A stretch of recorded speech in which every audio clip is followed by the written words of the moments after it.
Get the Friendo Club set up today and get access to over 700 Going In Raw bonus episodes, our monthly Big Blue predictions challenges, and the ability to ask questions at Going In Raw. We also offer the Steven Larson comic book and exclusive Friendo Club t-shirt. Just hit join here at youtube.com/Steven Larson or go to patreon.com/Steven Larson to sign up.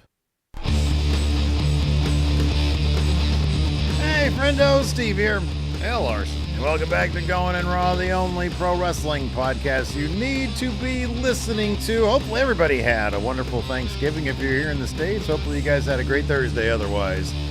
It's time for our Survivor Series WarGames review with the OG Bloodline taking on Solo Sikoa and his evil Bloodline and Put team. your ones up for your Tribal Chief, Steve. Which one? Who? I guess it's Roman Reigns at this point because Solo Sikoa. I don't know which one. You choose. You choose.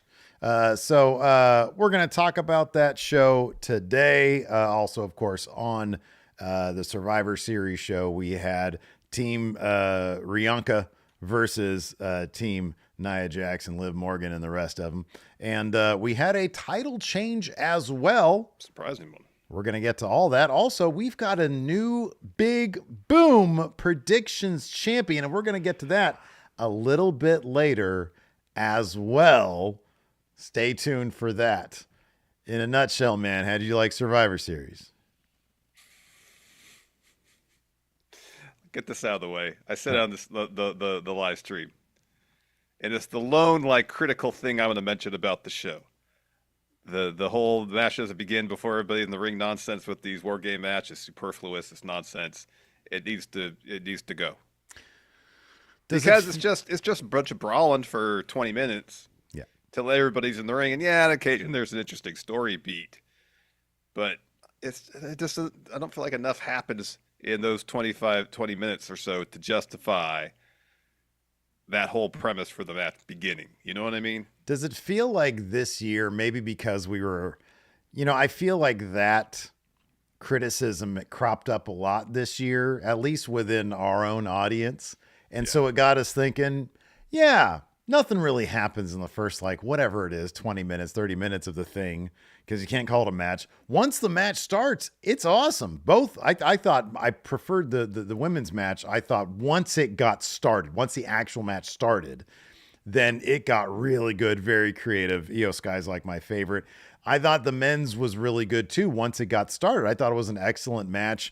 All the Roman CM Punk stuff, all the interplay with the various Bloodline members, both good and bad, I thought were great. And I thought the finish was really terrific. So I got no complaints about either match once the match started.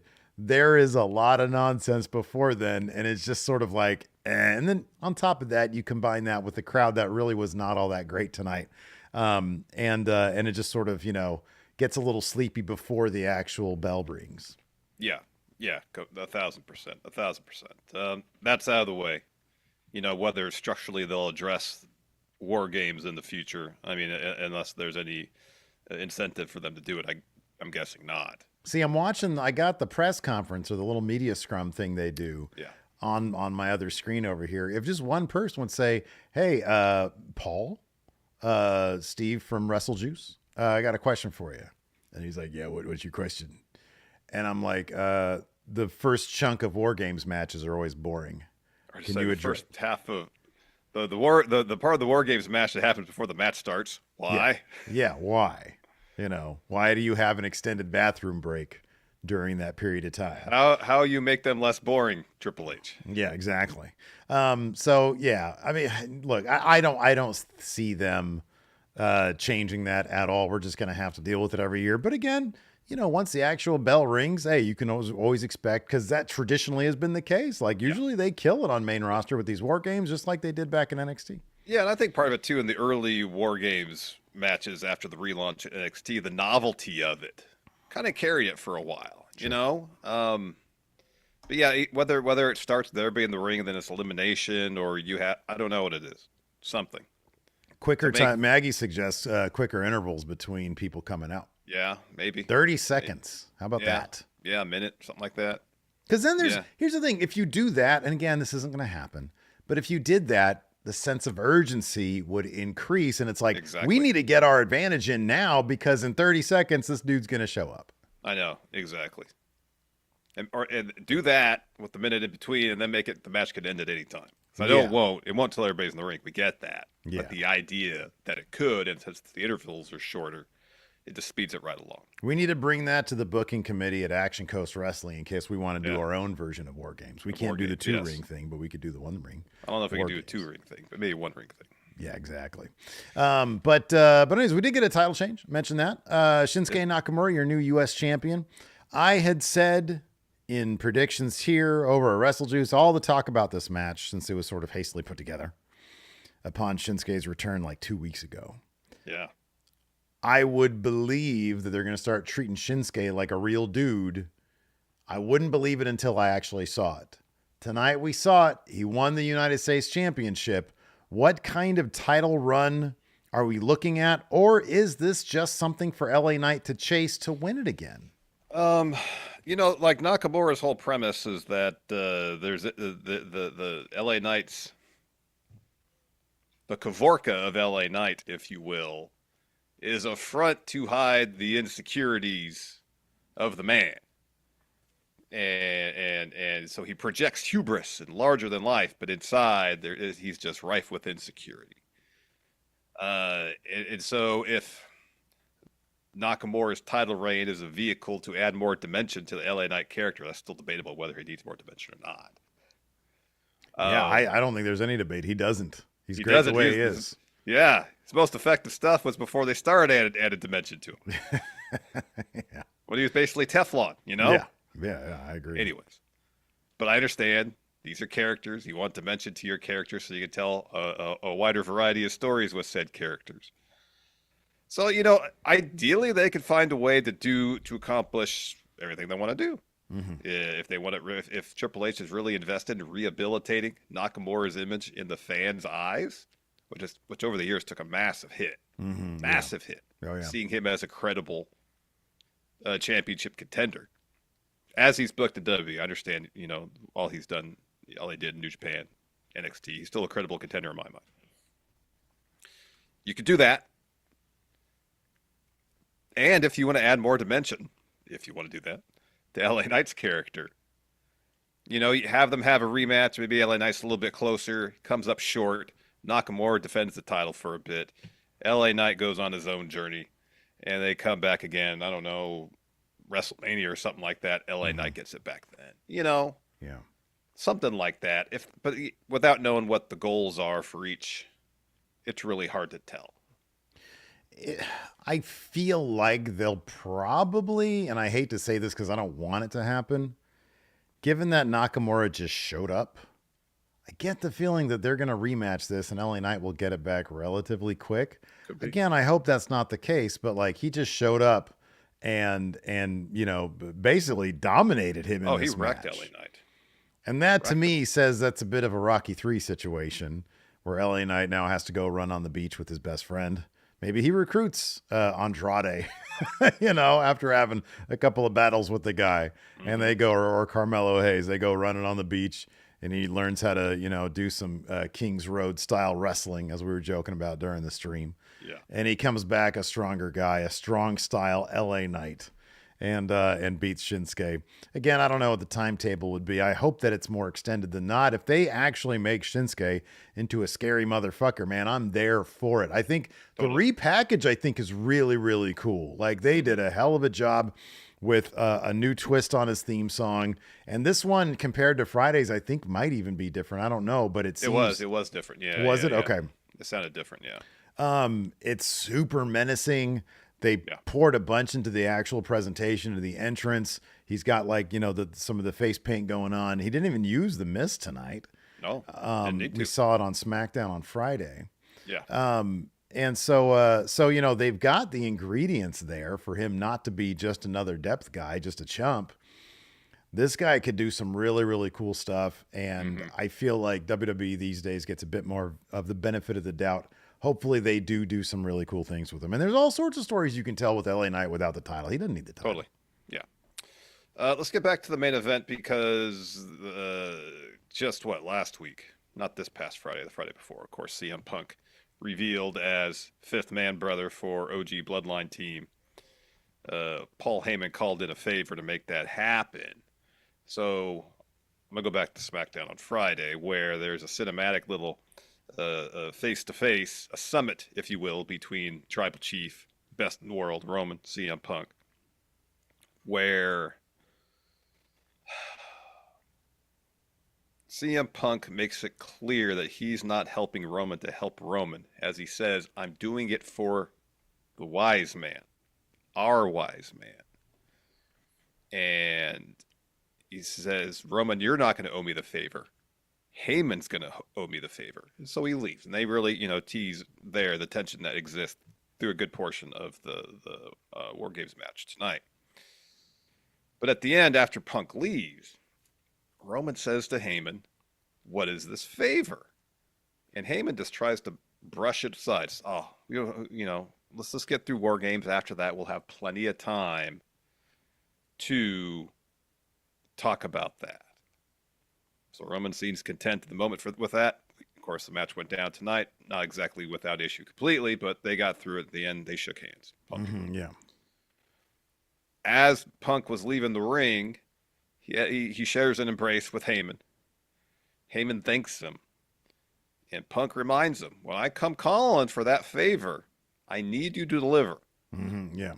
What is this favor gonna be? Well, you had a good suggestion during the stream when somebody asked us what we think the favor is. And I wonder if it might be too broad, but I like the idea. The favor is Paul Heyman. I need my own wise man. You can split time between the Bloodline and CM Punk Incorporated. I would love to see that because I think it would be awesome. I've heard it suggested that it be, Heyman, who's an expert at politics, knows his way backstage, can get CM Punk a title shot. Again, CM Punk, as he's currently presented, seems more like a kind of guy who would earn a title shot. I mean, at this point, after going through what he went through with Drew McIntyre and now here at WarGames, you kind of figure that he's going to be the next guy for Gunther after Gunther came through against Damian Priest. So I don't even know that it would be that, but Paul Heyman's general services might be what he wants, but I don't know if I honestly can't think of something more specific than that, like a singular thing that, I want this from you in this instance. I don't know what it is, Yeah, I don't know what it'd be either. The way you're right, because the way Punk's being booked now, it's like, I'm going to earn a title shot. Yeah. He doesn't seem the way he's approaching his character now, and the way Creative's approaching his character now. It's Punk's all about taking shortcuts. Mm-hmm. And the thing on SmackDown, I think even the first time, the first time they interacted, Roman and Punk in the ring, not this past Friday, the Friday before. Mm-hmm. And maybe I'm reading too much on the exact verbiage, but Punk saying, because he used the same wording both times, I'm here for him, which of course could simply mean I'm here to help my friend out. Yeah. But, the fact they used basically the same exact verbiage both times. Yeah. To be believed, like, all right, when I want my wise man back, when I want my friend back, I'm going to come calling. Mm-hmm, yeah. And then at that point, you're with me now. Yeah. Again, that's a really big favor because then it's like, you're my manager in perpetuity until you're not. That's not a favor. That's like employment right there. Yeah. But yeah, I don't know. Somebody here mentions, Derek here in our YouTube chat says, I think the favor is going to be Heyman negotiating a trade between SmackDown and Raw so Punk can go after the WWE title. Roman gets sent to Raw as they move to Netflix.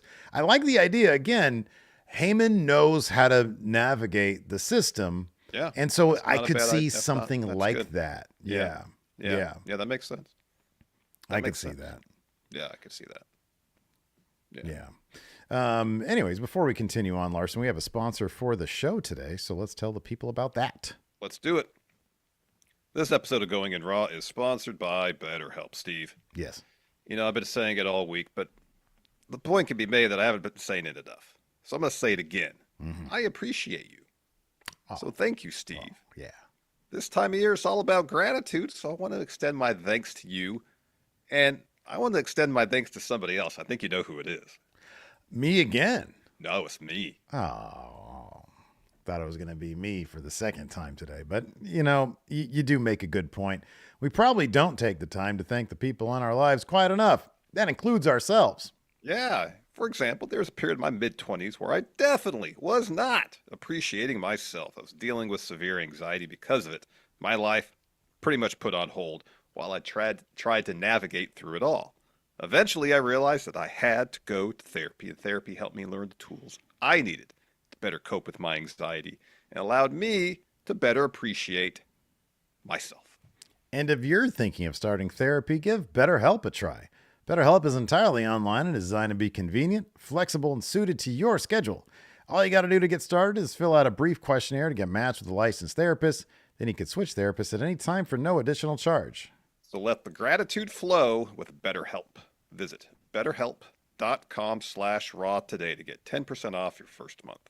That's BetterHelp, HELP.com/raw. Should we talk about who won the predictions challenge now, Steve? Yes, I'm dying to know, even though I peeped and I do know already. So as you know, I really wanted that hat. Gosh darn it, I want that hat. This was on the line this time. The big boom. Specifically that one. That's the one I really wanted. It says boom on it. Because that was my idea. I suggested it. Steve mocked it at first, and then he did it. It was great. No, I mocked it, and then our boss, Bill Friendo, came down and said, hey, listen, sometimes you really got to pay attention to Larson because sometimes he's got good ideas. And I'm like, when? And he was like, that big boom hat, make it happen. And Bill Friendo throws it out there. I see the light. Thank you, Bill Friendo. It pains me to say this. I came up short. By a lot. However, Shock Charisma did not come up short. Bested Maz 57 by 3 points to claim the Big Boom Predictions Challenge hat. Congratulations, Shock's Charisma. Reach out to us, whether it's on Steve's on Blue Sky now. I'm on Blue Sky Instagram, Patreon. Reach out to us. I'm still on Twitter, although my DMs aren't open. Just reach out to us. We'll work something out. Yeah. And we'll make sure that we get that hat to you. And congratulations. This was probably, besides the G1, this was probably the most involved predictions, because Cody Miles had us do the order of entry for the women's WarGames matches and confidence points for those orders of entry. Yeah. It was crazy. So that's a big, big deal. So congratulations, Shock Charisma. We appreciate it. You shocked the system. I also have some news. Oh, did it come? Did it arrive? For the WrestleJuice crowd, the CM Punk title has arrived. Is it in your house? It's in my house. Is it in your office? No, it's right next to the front door. It's in the entry room. I'm not going to open it right now because this is a review, not an unboxing.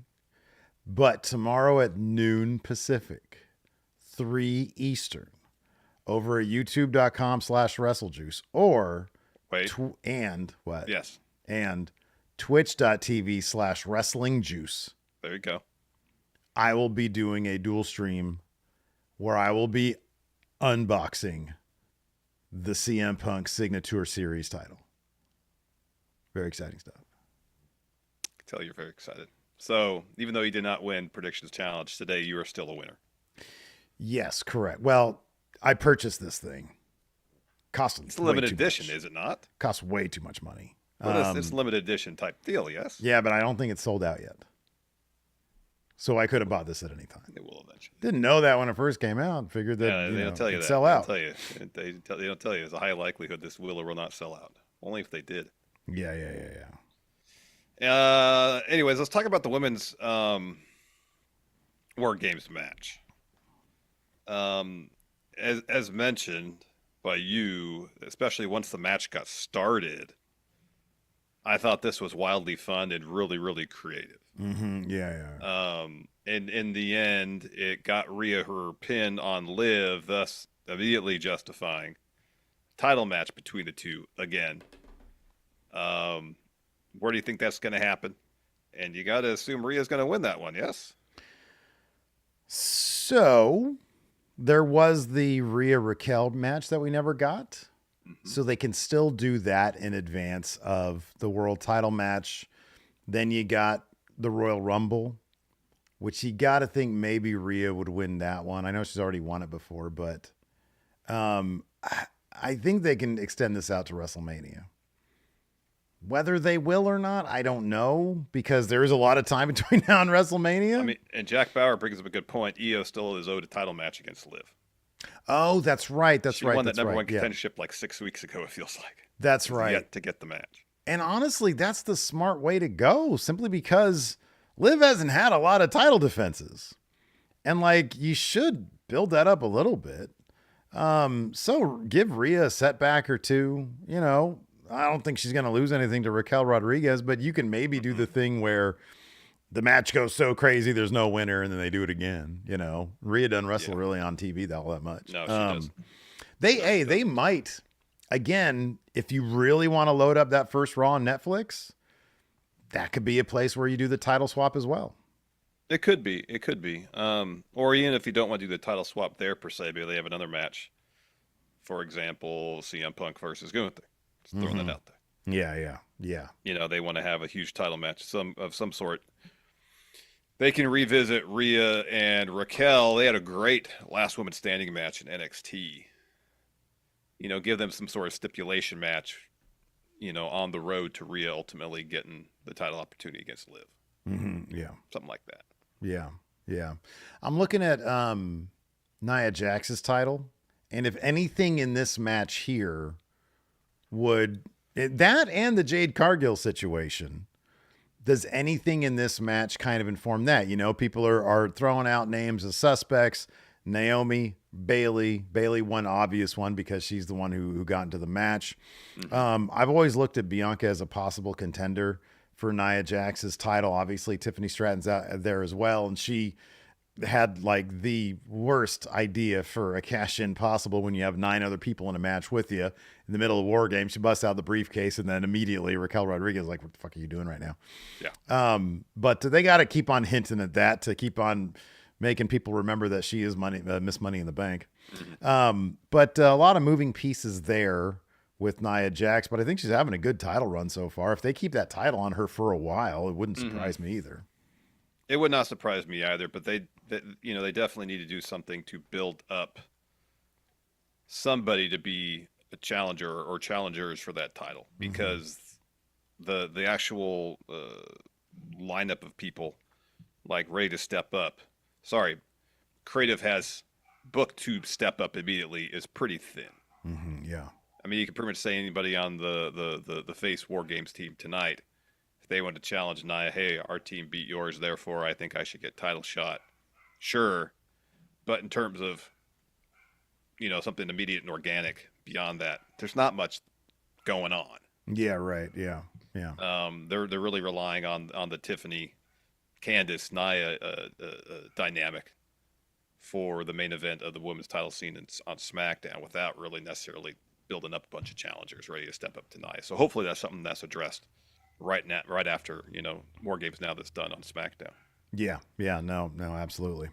In any event, we can go ahead and dive into it. Let's do it. Survivor Series kicked off. By the way, shout out to Chris Garrix for getting us our notes again. Thank you, Chris. Let's see. We see everybody arrive. We're wished a happy Thanksgiving.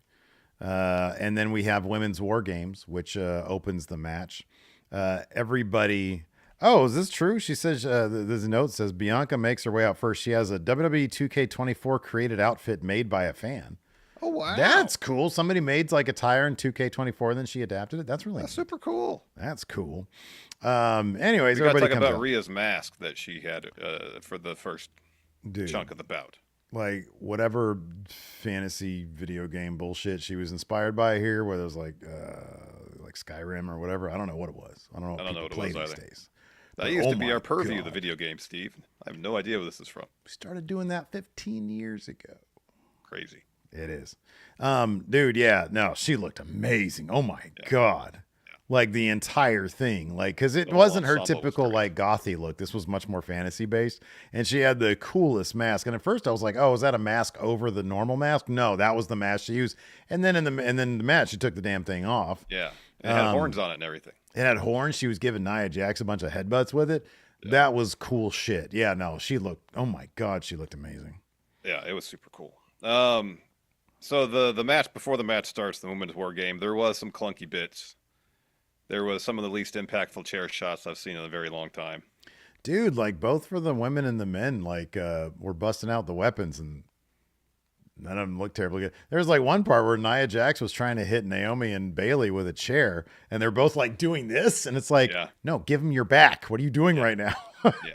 But again, on both sides of it, like there was some sloppy ass shit here in this one. There was sloppy ass shit in the men's one before the bell rang. As soon as the bell rang, it was like boom. They just turn it on, and it was like awesome. Yeah, it was a lot of fun. So we'll pick up there once the bell rings. Oh, CM Punk has donuts at the scrum. Oh, he has donuts. Man, I'm so hungry. I'm gonna have some sweet potato chili on top. Do you think he offered a donut to Damian Priest? Now, if we were there covering the media scrum, that is a question that only we could ask. Mm-hmm. Yeah, true.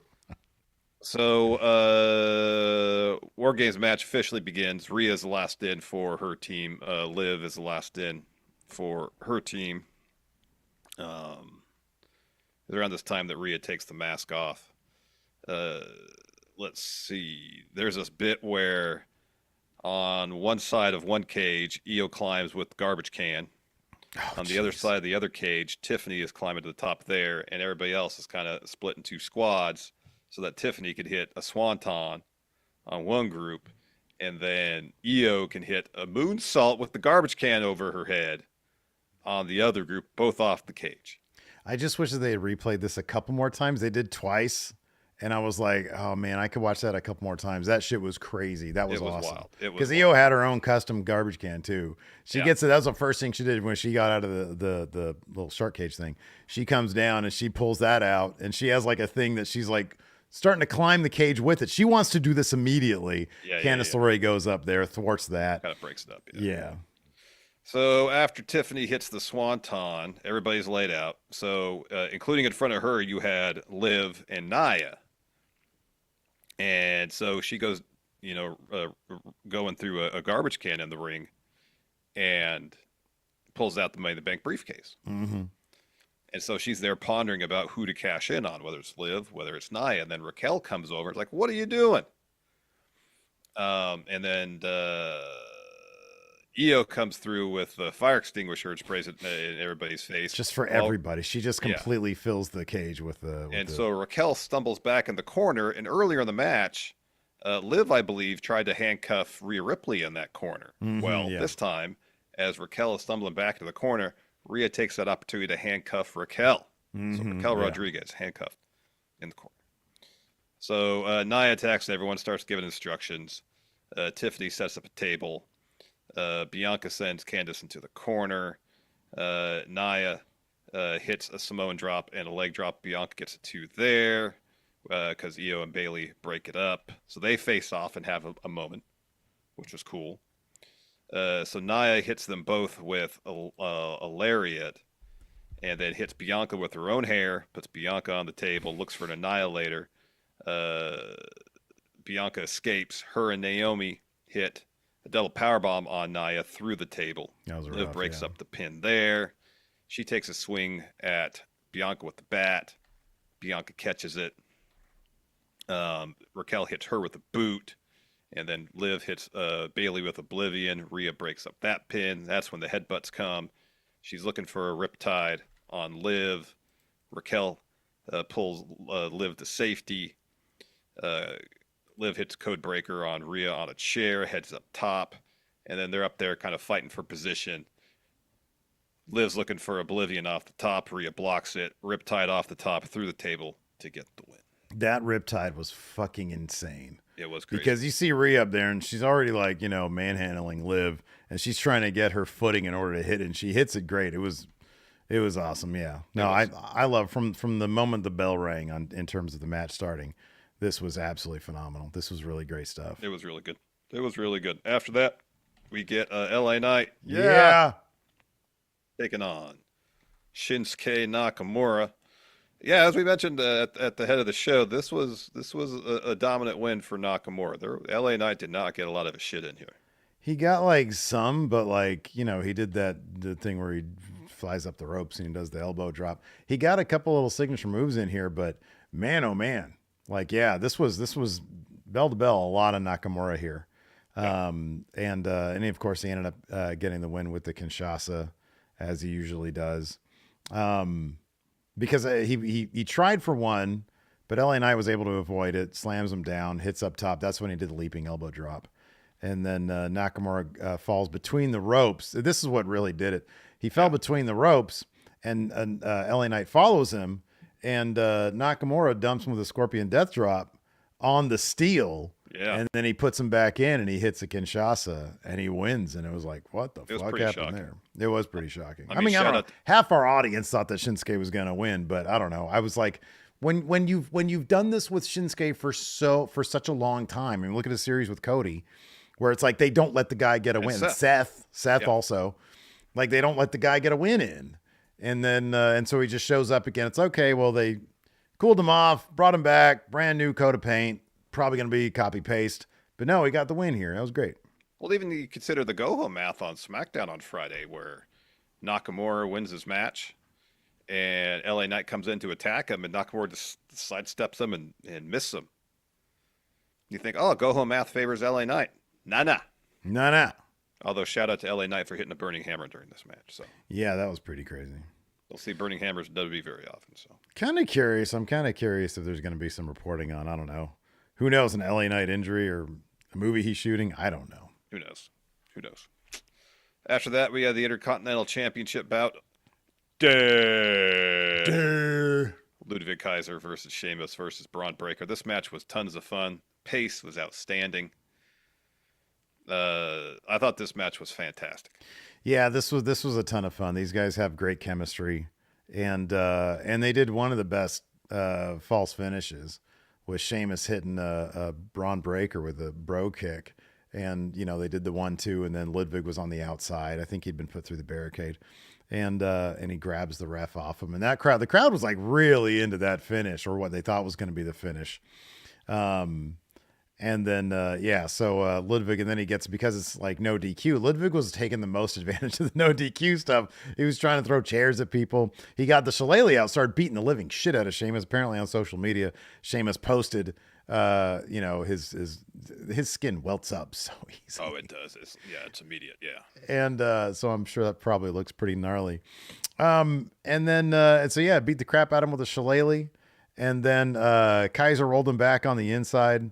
But then Sheamus was able to come to and get just a vicious kneecapper to Kaiser out of nowhere.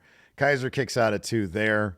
Sheamus goes back up, goes for a brogue, but he can't because he's too beat up.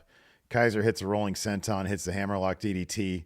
But then as he gets up to go for the spear, to go for the pin, Braun hits a spear out of nowhere. And then Ludwig goes out, and then Sheamus gets up. Braun hits him with a spear, covers, and keeps his Intercontinental Championship. Do you think they might do a one-off? I mean, is there any chance that Sheamus is the guy to take the title off of Braun Breaker? Given that Braun is young, he can lose a title, get a title back. Sheamus has, history wanting to get that. You don't see it. You don't think it's going to be not him? anytime soon. No. Yeah. No. This is Sheamus. I know Kaiser broke up the first one, caused DQ in the first one. Sheamus' second crack at it. I could be proven wrong, but no, I don't. I think it kind of feels like that Braun had that one loss to Jay, so Jay could have a singles title win on his resume. So when he steps up to Roman, saying we got to treat us all on the same level, which Roman hasn't been doing. Yeah, no, he orders I'm a main them eventer all the because time, I'm a former Intercontinental champion. Yeah. I think Braun's loss did more to serve Jay's story than Braun's story in that respect. So I don't know if we're going to have this thing as often where Braun loses, learns from the loss, and wins again. It's going to be like a 15-time Intercontinental champion by 2026. I don't think that's going to happen. That being said, I mean, it's not like I don't expect that to happen. You're absolutely right. That being said, I don't think there's any reason to have like, because right now he's at 39 days. He was at 51 with the Intercontinental Championship before Jey Uso. Do you think he gets to 100 days as champion? Yeah. You do? Yeah. Okay. Yeah, I think so. There's also not a ton of people like in that scene right now. It's kind of like similar to SmackDown where there's like essentially two people. Well, three now, I guess, but like a 4-person scene. Yeah. But like there's not a lot. Mm-mm. I mean, maybe when sorry, I was going to try to do it with a straight face. I was going to say Ilya. Oh, when he's back from injury? When he's back from injury, yeah. Yeah, I don't know. It remains to be seen. But you're right, like the mid-card scene on both Raw and SmackDown, again, it's in terms of who's kind of in the orbit of the title, it's not, it's been LA Knight, it's been Mello and Andrade and Santos. Santos once in a while, yeah. But that was like those were LA Knight's kind of feuds for the most part, not exclusively, for the most part. Since he won the title for months. Yeah.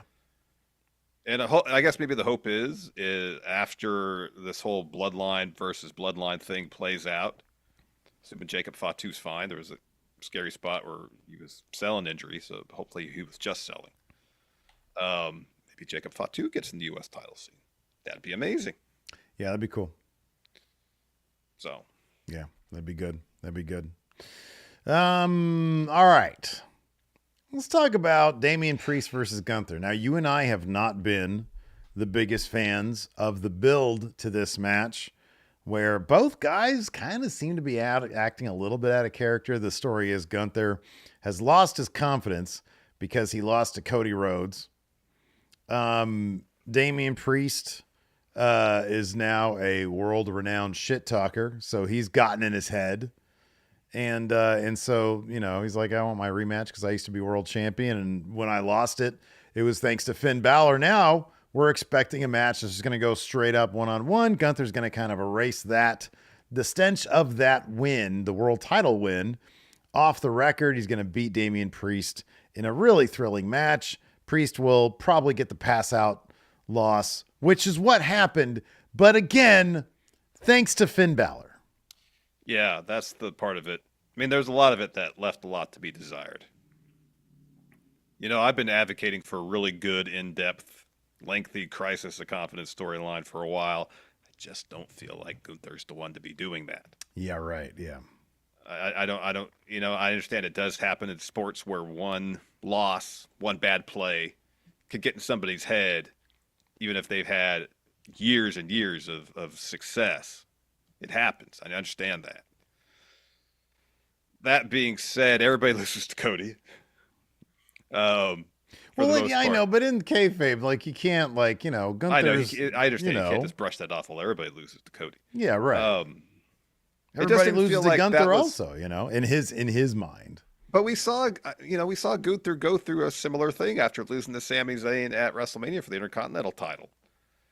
Where, did he have a crisis of confidence because he lost a match? No, he went away for a while. Maybe he did when he went away for a while. Came back, refocused, dominated the King of the Ring tournament, and won the title. Yeah, yeah. I like that Gunther better. I feel like that's the more interesting character where he has a setback, analyzes what happened, makes adjustments, and proceeds. So they tried to tell, here's the frustrating part, is I'm not a fan of the build. But if you want to tell the story during the match of Gunther finding his confidence, then go ahead and do that. And they did that. You see him through the match. But here's the thing. There's even a caveat to that. It's because Damian Priest hurt his shoulder at the very beginning of the match. Yeah. It was then that Gunther looks over and smiles and realizes, I got him.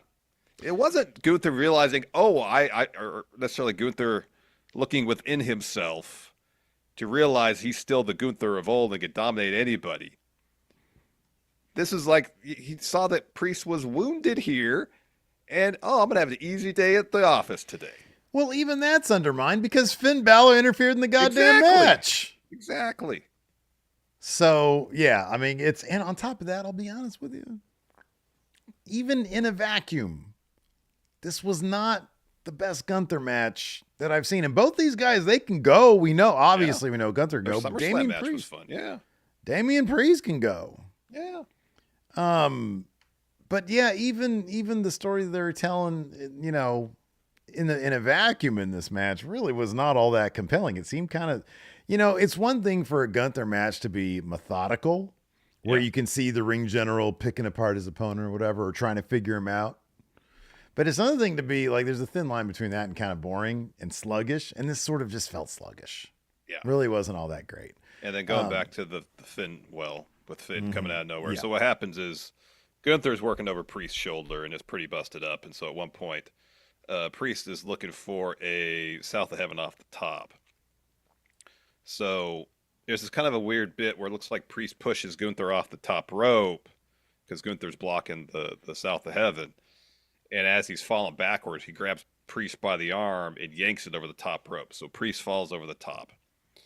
And he's selling arm, and he's and like the ref checks on him. He goes, "No, I'm fine." So the ref goes back in the ring, and so while the ref has his back turned, Finn runs in, hits him with a coup de grace off the ring steps. But then Gunther at least comes to ringside and boots Finn.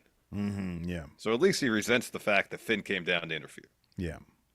So then Gunther rolls Priest in the ring, hits a power bomb, captures the arm in the sleeper, and then Priest passes out and Gunther wins. Yeah. Yeah, it was not my favorite match. I like all these guys, don't get me wrong, but they haven't really been doing great stuff with Priest since he left Judgment Day. And yeah, I don't know. I mean, maybe somebody here in chat, Kyle here mentions a triple threat maybe with Finn, Priest, and Gunther. I kind of don't want Gunther to get involved in that, but maybe they'll go that route. But like I don't know, what claim does Finn Balor have? None.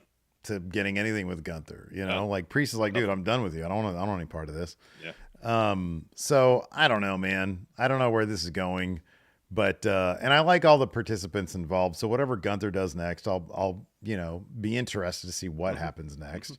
I mean, if it does end up being Punk at Netflix, then that's only a month away. So, well, it's 5 weeks away. This is like January 6th, right? Yeah. Yeah. Anyways, after that, we had. What did you think of the football style introductions for it was silly and cheesy. It was awkward as fuck. It was awkward. So awkward. Yeah.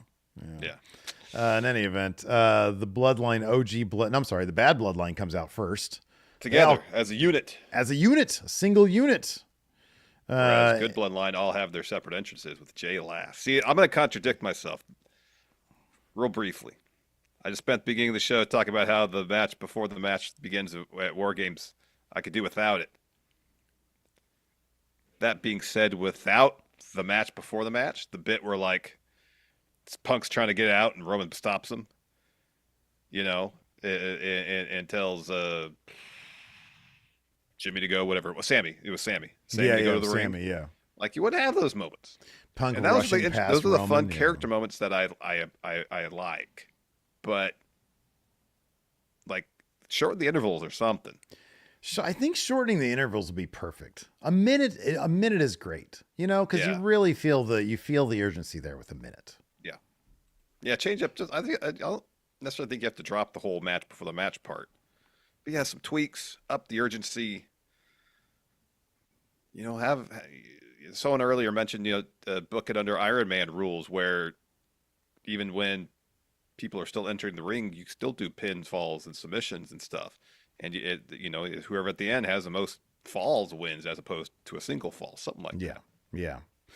Yeah, no, I feel you. They're not going to, but it would be cool if they did. Because you're right, the character stuff is really good. Every year you get that kind of stuff, and it's good. Yeah. So let's get down to when Punk's at one point surrounded by the entirety of the Bad Bloodline. And so Solo's in the ring at this point. Roman's the last one out because we had this bit earlier on where I mentioned where Punk's about to go. Roman stopped him, tells Sammy to go. So Punk and Roman are the final two. So the cage door opens for them, and they both pause. Mm-hmm. And they're doing this real passive-aggressive stuff where they're kind of looking off and not really making eye contact. And so Roman starts to go, and then Punk just, you know, pretty much pushes right past him to get to the ring. Yeah. So Solo's the last member of Bloodline to get to the cage, and he locks the door. Mm-hmm. So Roman's looking on. So Punk's surrounded. Solo's yelling at Roman, "Your ass ain't getting in here." Eventually, Roman, the timer's up for him. He leaves the cage and he's trying to see, can I break this door? No. Is this lock really locked? Yeah. Anybody have a key? No. And eventually decides just to climb it. So he climbs in. He's fending off Bad Bloodline along the way. Then he hits a crossbody off the top rope onto the entirety of Bad Bloodline. He's hitting uppercuts on everybody. The rest of the good Bloodline stands up. He helps out Sammy. Doesn't help up Punk. Yeah, he even like makes a you're trash sign with his hand. He goes like this. Brushes him aside. Yeah, right. So Heyman walks down the ring and he's screaming at them. If you lose this, Solo wins. We cannot have that. Yeah, he says, "My tribal chief, best in the world, you've got to make each other better for this to work." And they're just standing staring at each other like, all right, I guess we'll just do it because Paul Heyman wants us to do it. So we get the obligatory brawl in the middle of the ring. We get a tornado DDT by Sammy to Bronson. Usos are super kicking everybody. They get a stereo Uso splash on Gorillas of Destiny. Jacob headbutts Jimmy. Solo takes him out. There's a lot of good push and pull. Let's go to the point where Bronson Reed decides to jump off the top of the cage. Oh, well, right before then, Fatu went for a moonsault and he missed it, and it looked like. And again, it's hard to tell with these guys because sometimes they can. Obviously, Jacob's been doing this for a very long time. Yes. And so who knows if he really fucked his knee up and was just able to finish. He did not do a lot more in the match. No. And there was a limp that you could detect. If the dude was selling, he did a phenomenal job. Yeah. I hope to God that it was just selling. I mean, he was over in the corner for a while, and even for a stretch, Bronson Reed was kneeling next to him to make sure that he didn't get involved and stuff. Yeah, so right. Again, that kind of stuff. Both refs checked on him. I think it makes you worry that this was an actual injury or a fear of an actual injury, as opposed to a predetermined spot in the match. Yeah, I'm pretty sure after that he just ate a spear and like a low blow. He got a low blow with spear, and he got put through a table. So he got put through a table. Yeah. I mean, well, my point is, you can do that. You can lay on a table. Yeah. With a bum knee. You know what I mean? Do any more moonsaults after that. Right. Exactly. Anything that was high intensity. So he tweaks his knee. Roman's on the table at this point. This was crazy. And so Bronson Reed goes up for a tsunami, and he looks up, like, I'm going to go to the top of the cage. So he goes up there. And earlier in the match, Roman had inadvertently speared Punk. So right as Reed is jumping off the top of the cage, Punk comes over and pulls Roman off the table. Reed goes crashing through the table. It is a millisecond of margin of error here. It was fucking nuts. It was absolutely nuts. So at this point, Roman extends his hand to help Punk up. Punk accepts. But then Jacob Fatu gets involved. He eats a Superman punch. Solo spikes Roman, covers. Usos break that up. So then Jacob eats a couple of super kicks from the Usos, eats a 1D. They set up a table. Jay puts Jacob on it. Tonga Loa eats a spear. Tama intercepts, but Sammy hits him with the Blue Thunder Bomb. Jimmy heads up top again. He looks up, goes to the top of the cage, hits the Uso splash on Jacob, puts him through the table. So Sammy goes and rallies the rest of the Bloodline. They're all surrounded Solo. Solo eats finishers from everybody, culminating in Roman hitting the spear. OG Bloodline wins. And certainly motivating a match now between Solo and Roman for the Ulafala. That's why I kind of figured like Solo would eat the pin here. I don't know if that's going to be at Saturday night's main event or in what? No, I don't know. First, I don't know. What do you think that would be? It wouldn't surprise me. I mean, the main event is going to be Cody and Kevin Owens. So if they want to do that, Roman Solo should main event something though. It seemed like it'd be a main event worthy match for. Let me ask you this: Roman wins the Ulafala. Yeah. What does that mean exactly? He's the tribal chief, but Jay's already his own guy. Oh, you're asking, is he a chief without a tribe? Right. Yeah, it's good. That's a fair question. And like, if Solo hired these other guys, Couldn't he should come up with his own bad Ulafala. You know? I know. Because it's like Yeah. if they kick him out or whatever, if he's like, oh, I don't need the bloodline. I am the bloodline. I'm the new bloodline. Yeah. And he just starts his own family tree and it's just got him on it. And then, you know, he just rolls with those dudes and they're like, you know, one of those unaffiliated NWA territories back in the day. An outlaw. Yeah. He's an outlaw bloodline. Yeah. Yeah. That actually could totally work, by the way. That could be kind of cool. It could. But yeah, like who's going to be with, I mean, Jimmy's going to be with, Jimmy seems like he's with Roman, which is a shame. Like he kind of should do solo stuff, singles stuff. Yeah. But like Sammy's kind of doing his own thing. Yeah. In character, he seems like he'd be totally down to follow Roman though. Oh, no one's more into this bloodline reunion right now than Sammy. Yeah, at one point it seemed like Sammy had totally a chance to like win this because they had laid out Jacob. It was a table spot with Jacob. Yeah. And he started picking up his own people to put him in the other ring to go take on Solo, to go take out Solo. Yeah. And I'm like, you could have just lifted up Jacob right there. Well, whatever. Could have pinned Jacob right there. Right. But yeah, I don't know, like sort of look, I'm assuming, this is my assumption. That's not going to matter because when Roman beats Solo, the final boss will make his return. And then it's like, well, they'll probably keep the bloodline. By the way, after OG Bloodline 1, what did Roman, like they all leave the cage. They all greet Paul Heyman. Roman gives him a tender little touch on the cheek. Punk does the thing about, you know, I'm going to get this favor from you. Yeah. And they go, Punk already leaves. And Roman looks to the other three, does the head nod, like, come on, let's go. And they follow him again. They fall in line.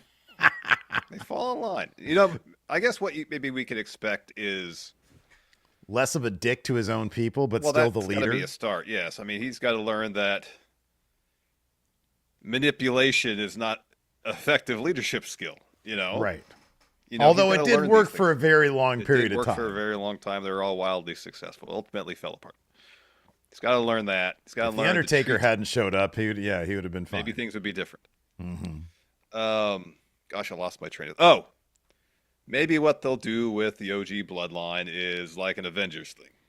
They all go and they'll have their separate Avengers or their adventures, but when a threat large enough poses itself, they can get back together and vanquish that threat. Okay. All right. No, I like that. That's good. So yeah. And then like they took forever too, because then they go and then like I guess somebody goes and grabs Punk. He comes back because then they turn with their backs to the entrance and they do the pose again and Punk just does they're back to the entrance. Yeah, they're facing the crowd. Yeah. Yeah, right. Yeah. And Punk does the go to sleep and they have their ones up. Punk, come on. Should Punk just have thrown his ones? This is one time only. He had matching gear. Just acknowledge because you know what it is. Chief. Because it's acknowledging. That's why he doesn't want to acknowledge Rome. I get that, but at the same time, when in Rome, you're there, you're doing it, you just won. Throw your one up, Punk. Let me ask you, is there a better thing that he could do that isn't go to sleep? Just about anything. Another Punk specific thing, like clobbering time. Could you just look at? Oh yeah, do that. Yeah, for a while, Solo, he wouldn't put his one up. He'd have his arms crossed. Yeah, no, this is the way to go. You're right. Absolutely. Yeah, the go to sleep's corny. For the audio crowd, we're crossing our arms in front, making an X in front of us. Like he used to do. Yeah. Yeah. Yeah, you should have done that. The go to sleep's corny. I don't like that. Yeah, I don't like that either. Yeah.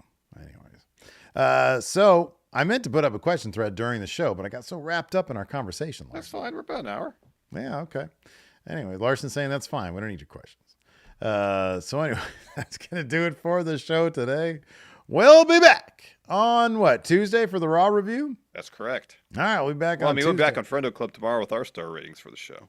That's right, over at Friendo Club. So today, earlier, we reacted to Dave Meltzer's star ratings for Full Gear. Larson was in the hot seat this time. Taking L's all day today. What's that? Been taking L's all day today. Oh, no, man, you're great. And then also tomorrow, we got our Friendo Club Wrestling star rate. The Steve Larson star rating's hot and fresh. Correct. That's right. Anyways, that's going to do it for the show today. Thanks, everybody, for tuning in. Appreciate it. Till next time. We'll see you guys around. Goodbye.